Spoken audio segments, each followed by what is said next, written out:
morning. I hope everybody had a great Christmas. We sure did. We're so blessed. I don't know if you can hear, you may not be able to. Our little babies at the barn. They hear me coming from the house already. They've already learned the sound of our door opening. They are very food motivated. It's so cute. The sun is bright this morning. The goats are active this morning. Everybody's doing great. Oh, we're so blessed. I'm a little later getting out here than I like to be. Notice the sun's a little brighter than usual. I'm not complaining though, it's gorgeous. It's crisp, humidity's low. Here in Louisiana, you take these low humidity days for the treasure that they are, because it is a treat. You breathe easier, everything's better. You hear, that's Maple. So our babies are doing so good. They're adjusting well. Maple, the little brown one, she's tricolor actually, is very, very friendly and social. Sprinkles is a little more hesitant, but she's gonna be just fine. Let's let these girls out. Morning! Oh, somebody's in a hurry. Hey, son. All right, they're out and they're happy. Now on to feed the goats. So we put in these new feed bins here. They're actually trash cans on the wheels. These were only about $15 at Walmart each. Very, very inexpensive, but they have the lid that snaps and the lip of the lid comes over, so it keeps everything nice and dry, and it's easy to deal with one-handed. It stays up nice and covered. It's harder for raccoons and such to get in. So I just pop everything open. We got our scratch, laying pellets, bitty grower. I feed my bitties, or until they start laying, I feed them medicated grower. Alfalfa, compressed, and then in here I have kind of the hodgepodge. I've got my extra feed for the goats that we're transitioning them from, some black gold sunflower seeds down at the bottom, and then actually the baby goats feed that I'm transitioning them from. I mentioned last week that we were going to transition to total goat, and I went to the supplier and they were actually out that day. So we'll wait and postpone that transition to next week. He said they're supposed to have it in by Tuesday. So we're excited to try that. And it's also something I won't have to worry as much with S'more getting the renal calcifications, and I can still feed him feed. And he, you know, of course he loves feed, and I feel like his body score is better when he's on a little bit more feed. He's very active. So especially right now, the girls are coming in and out of heat pretty frequently. So he is just super excited all the time and expending a lot of energy, burning some calories. So, hey bud, talking about you. Good morning, handsome. And I have some exciting news this week as well. Biscuit. We've been on a wait list for a polled. Let me feed them real quick. Hold on, I'll get back to that. All right, so now I've got the big girls fed. Sorry for the interruption. I have them. Hey babies, y'all ready? You starving? Hey Maple. Look at this sweet girl right here. Hey maybe. Oh.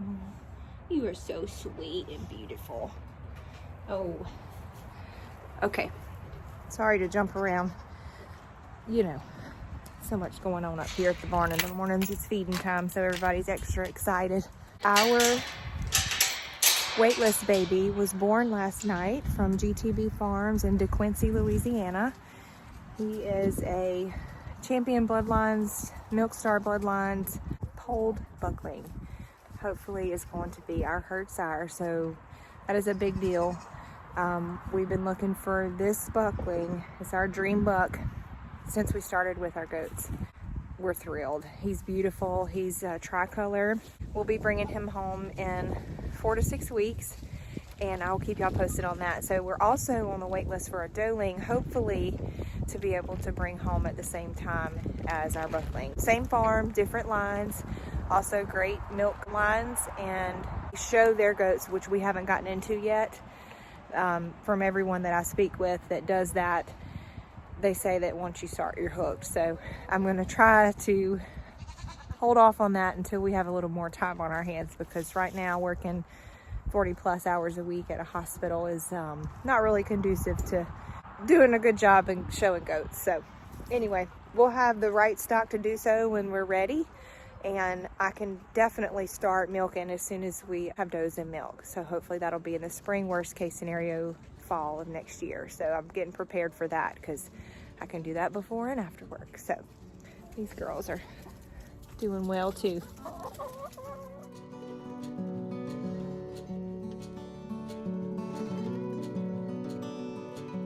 I don't know if y'all, I love watching a chicken run. It's the funniest things. It reminds me of somebody trying to run with their arms beside them. It's hilarious, especially when they get extra excited and start flapping their wings. All right, let me get these babies fed. Let's see. I'm gonna set you down for a second while I pick up this big old heavy feed bag out of here. All right, so that's a 50-pound bag. I just definitely cannot do that one-handed without hurting myself. So I have the girls. They're being fed previously from the farm before. It's a custom mix.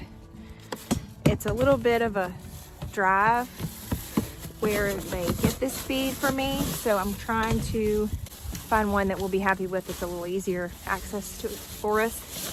And hopefully that total goat is the answer for that. So I've been mixing their feed with our pellets, just in case it takes a little longer to get the other feed, because it didn't work out like I planned before. So I'm all trying to prepare accordingly. I don't want to mess their little bellies up. I did end up having to go ahead and treat them preventatively with chorid for coccidiosis. Their stool started getting a little soft, and it's better to kind of catch that early than let it get too advanced. So I went ahead and put all my goats on chorid preventatively in their water. I use about a half a teaspoon or a little less for half a gallon of water. So that's just, I'd mix it that ratio because that's a good ratio for them to drink in a day. Oops, big girls are trying to sneak and get the baby's food. Let's see. Hi, babies. So it looks like they're not really liking the pellets. Hey, girls. So it's funny how people think goats are, you know, will eat anything. That's what you hear. That is absolutely not the case. They're very picky eaters and they're foragers, so they will just forage through things until they pick out everything they like and leave the rest.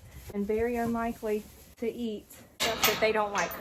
So now over time they transition, and these two right here, y'all are being meanies. They're showing some resource guarding for some reason. Is somebody in heat again? Your hormones acting crazy. So they have gotten quite grouchy sometimes in the mornings. They get hormonal like a teenager. Bless them. I'm gonna give these girls some alfalfa. And I give some more, just a little bit. Enough to give him the extra calories and nutrition. Not so much that it's a concern for calcification. I was kind of speaking about some more being a little on the thinner side this time of year, but we're gonna do some FAMACHA checks later today, and I'm gonna bring y'all with me. It's the best way that I've read, and everybody that I talk to, the safest way to not over treat and create a resistance to worms and goats. Now, y'all are gonna be sweet. Be nice to each other. Muffin here. It's so funny. She's the sweetest goat when it comes to people. She loves to be scratched on, and I always laugh because she seems like she's being sweet and just wanting to love on you, and you know. But really, she's being selfish. She just wants to be scratched. She is selfish. I mean, but it's sweet, it's funny. She really does like the attention, and she loves spending time with people. But when it comes to food And baby, new goats, she is not all about it. She would much rather just sit with a human and be scratched. Like, I have to watch her the most with new babies. If they stick their head through the gate, like through the fencing, wherever I have them in their stall, she's usually the one that is gonna headbutt them through the fence. It's horrible. And I never would have thought that. It's so crazy how they act differently with people than they do in their herd. Old S'more here, talking about FAMACHA. I have a feeling that his eyelids are, oh, bless it. His mucous membranes and his bottom eyelid that you push out to look and check for anemia. I'm anxious to see how his look. His little coat is getting a little dull right now. Oh, buddy. Hey, handsome. He's still handsome, though. He's usually got a really shiny coat. And I know the winter sometimes. Hey, buddy. Oh, you so handsome. You giving kisses? Oh. He usually has a much healthier coat than this, and he's actually lost a little weight. So we're going to check that today and probably give some Safeguard. I don't have any FAMACHA at this moment, so I have to get some of that. But we'll go ahead and dose him. And I'll check the girls as well while I'm checking. Make sure everybody's okay. And worm if we need it, and if they don't, then great. I'll share that with y'all. I don't have my card. I have to look on my phone. I don't have a card yet. So to purchase a FAMACHA card, you have to go through training. Used to, it was a hands-on course you had to attend. Now they do it online. I'm going to do that today. They send you a card if you're not doing it correctly, which a lot of people don't. Honestly, until I looked into the certification, what I was told was not the correct way. So if you don't pull the lid down over the eyeball, push the eyeball in slightly, obviously not enough to hurt them, and pop out the mucous membranes that are underneath the bottom eyelid, then you're not checking properly. You're probably overworming your goats, because that bottom eyelid, the little outer edge of mucous membrane, which is also pink, looks a lot lighter than the actual mucous membranes that you're supposed to be checking for the FAMACHA score. So I was really glad that I found that, because I was just going by what I saw on my phone and the method that I was taught. So now I'm going to do the certification. I'll let y'all know how that goes, and I'll have my card soon, hopefully, so we can do that together with the card properly. So super important that you do it the right way. I'm going to learn how soon. I did learn a lot just by reviewing what I saw last night, so I'll be able to do that today confidently, knowing that I am checking them properly. And I have a feeling that S'more here is going to need some more medication, dewormer. So we'll do that. And also, anything I talk about in these videos, all the products or methods, I'll put links to that in the description below, so you can have access to those resources, because I know whenever I was learning, I'm still learning every day. Hope I can provide that for y'all. I've spent hours and hours searching the internet for, you know, different bits and pieces of information or parts of information to try to pull it all together. And then some places are, you know, of course everybody has their certain ways of doing things, and there's usually more than one way of doing things. So the only things I will share here is what has worked for me. Now, I live in Louisiana, you know, depending on where you're from, what type of goats you have, all that, you're just down to the different pasture that they're on, could matter in regards to how you handle your herd as well. So I'll just, you know, I'm not going to provide any information that I'm not sure about for my scenario. So that's what I'll do. If you like what you see, if you want to follow along, hit subscribe. We'll be happy to have you here. And I hope I can help you, like I have been searching for people to help me. And I have found some really good resources, and I'm thankful for them. So I'll make sure to share that with y'all too. I'll bring y'all along with us for our FAMACHA check on S'more and the girls today. Should be interesting. I'm going to try to do it myself, and I may have to have my oldest son come help us. We'll see. All right, I'm back up at the barn. I'm going to go through and show you something that I made. I'm so proud of, to just keep better track of our goats' health records, and also to just have something really easy to reach and grab whenever we start having kids, to record their, you know, birth weight, their dam and sire information, and anything we'll need to send to their new homes with them. For their future owners to keep track of, and just general information. So I'm going to show that to you in just a second. So here's my Magnolia Hill farm binder for our goats. Excuse the low light. I'm going to do my best. It's kind of getting late in the evening here, so I wanted to show this to you. So in here, Have everything in the little page protector. This is our Magnolia Hill Farm family tree for our goats that we currently have. So we've got S'more, our buck here, who has the same mom as Sprinkles, our new doe, the polled doeling that we got off of Jasmine from Horny Critters Farms. I did this so since we did get so many, our first 5 goats are all from the same farm, just so I could have a visual of who's related to who's not related. It just makes it easier when I'm making decisions on our breeding pairs in the future. Each little section here, in the next section I have the buck's information.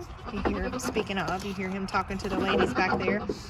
I have a goat health record for each goat, and I just took a little round label and printed their little picture there to have for reference in case, you know, someone else is caring for our animals while we're out of town.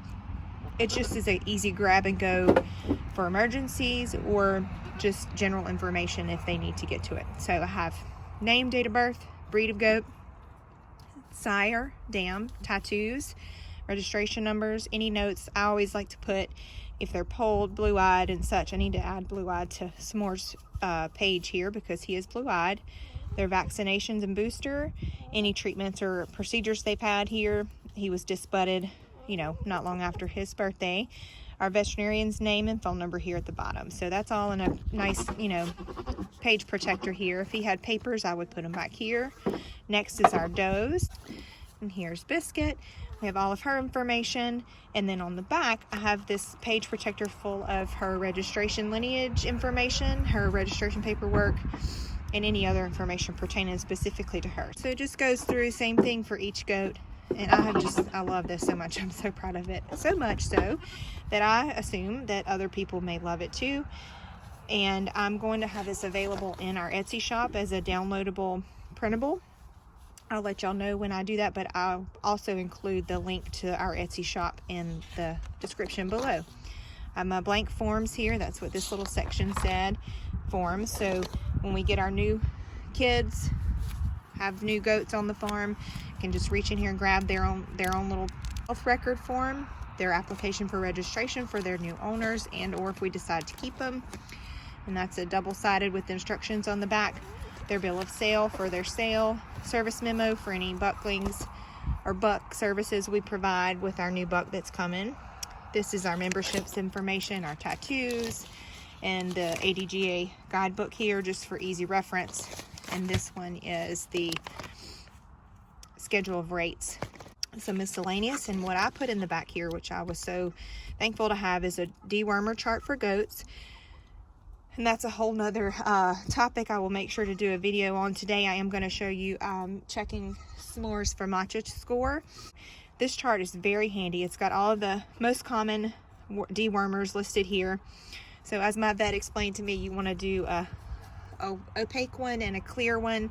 So you just use both families of wormers when you worm, and that protects against the barber pole worms and also the stomach worms as well. So you've got your wormer type here, your weight, and the dosage according to weight.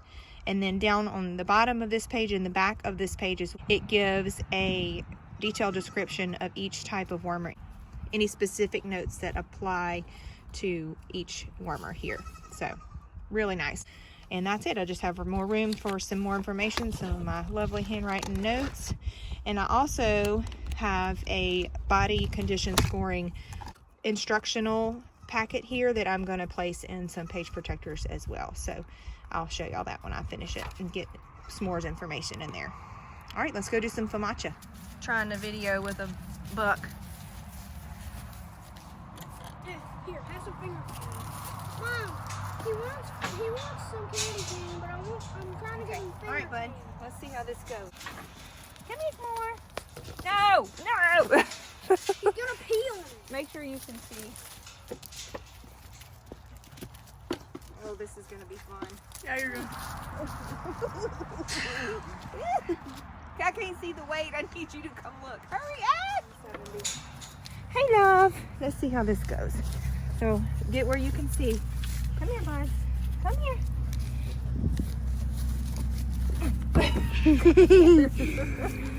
As you can see, Smurf the goat is being mean. Manners. All right. All right. So You push his eyelid down a little bit, cover, push in, and pop the bottom out if you can. Yeah, it's a little light. You want to see that bottom membrane? I think it's a little light. I think he's a 3. So we're gonna let's see what we need to do. S'more he's in the questionable range. He's a 3 on the FAMACHA score, and since he is showing some other symptoms, bless it, of possible worm load increase, his coat's dull, he's lost a little weight. I'm gonna go ahead and dose him today just to be sure. I don't want him to get sick. I know bucks can get, oh gracious, I'm not a lady goat.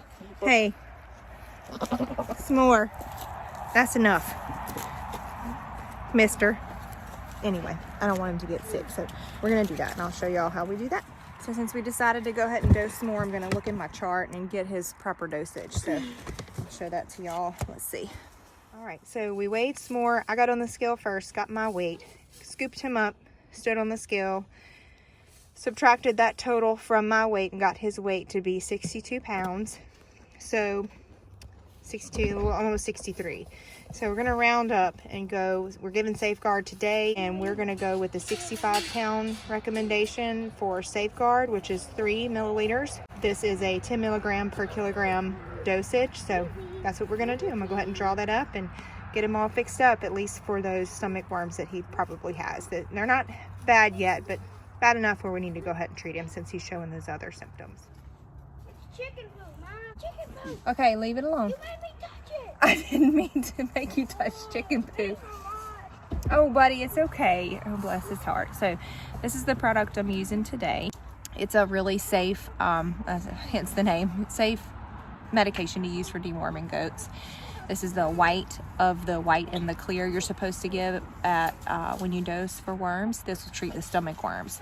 So we're gonna give S'more 3 milliliters of this, and hopefully he'll be all set. Shake it up real good. That open. All right, so it's nice and white. Draw up 3 milliliters. I pull it up and get the air out. All right, if you can see, and go to milliliters are on this right side here. Go to 3, and that's his perfect dose for his weight. All right, let's go give him this. I'm sure he's gonna enjoy it. Not really. This is an oral medication, so you just put it down the side, as far back as you can. Lean his head back. Make sure he gets it down. Oh, it's nasty. Oh, buddy. I know, it's okay. Let's give him a second with it down. There you go. All right, all done. Good morning. It's the next morning. We ran out of light, and I was quite stinky after having to live on S'more so much yesterday. We got him dosed with Safeguard for his dewormer, and hopefully he'll put on a little weight and get that shiny coat back that he's so proud of. So I'm walking back to the barn, do our normal morning farm chores. Coffee in hand, of course. Messy coffee cup, look at that. That means it tastes good. And I just wanted to thank y'all for being here, and I hope y'all look forward to our next video next week. I'll have some more updates on our potential GTB farm babies.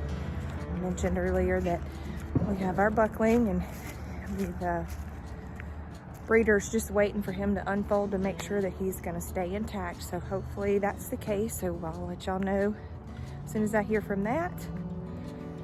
And hopefully we have a doeling coming home with us as well. Other things I'll update you guys on is our goat pen addition process and how we like to do that, what materials we use, and size and everything like that. And hopefully we can fit in some time to build their new little shelters, and we can keep them out of the barn on a daily basis and only use that as needed for babies and mamas and babies, because it gets a mess pretty quick. Of course they choose to use the potty in the barn instead of out in the pasture, like would be best. We'll see. I'll keep y'all posted. And another item on the to-do list that's coming up next is our chicken run to go around our coop here. We've got to do something to keep the girls safer during the day from hawks and such, and also give them a little more time out of the coop. So they'll still probably be about 50-50 free range. They'll get to free range in the evenings when we get home, and all weekend when we're here, when we can kind of watch them a little closer and have our dogs up here to kind of keep the hawks away and all those things. I have some plans for hawk deterrents that I'll share with you that I learned from a fellow YouTuber recently that is quite interesting. I think y'all will find it quite interesting as well. So I'll make sure and share that with y'all and our plans for that moving forward. In the meantime, I hope you have a great day, some good coffee, and we'll walk and talk next week. Thanks for being here.